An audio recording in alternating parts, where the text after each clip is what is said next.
Kuakata film society সভাপতি প্রতিষ্ঠাতা। আমরা বেসিক্যালি কাজ করতে যাচ্ছি তান্ত্রিক জনগোষ্ঠী নিয়ে। সমুদ্র তীরবর্তী মানুষ, আমার অঞ্চলের বেশিরভাগ মানুষ এরা জেলে, এরা সিনেমা কিছুই বুঝে না। মানে সিনেমা বলতে এরা শুধু বুঝে মারামারি, রক্তারক্তি, এর বাইরে এদের কোনো ধারণা নাই।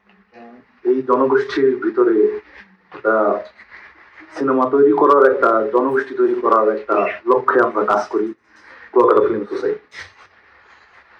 আমরা এই যাবৎ 2বার ফিল্ম ওয়ার্কশপ করি, সেখানে বেশ কিছু সিনেমাটোগ্রাফার আমরা তৈরি করতে পারছি এবং একটা শর্ট ফিল্ম নির্মাণ করি ওই অঞ্চলকে কেন্দ্র করে।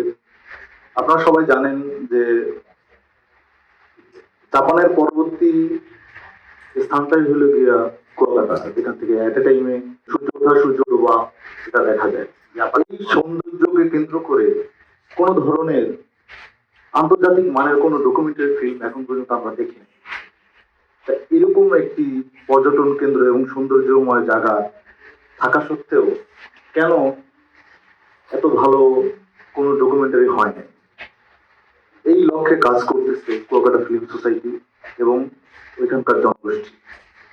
আমি আমার বক্তব্য দীর্ঘায়ু করবো না, আমি সবার জন্য শুভকামনা করতেছি এবং বাংলাদেশ চলচ্চিত্র ফেডারেশনের এই যাত্রাকে শুভেচ্ছা জানাই।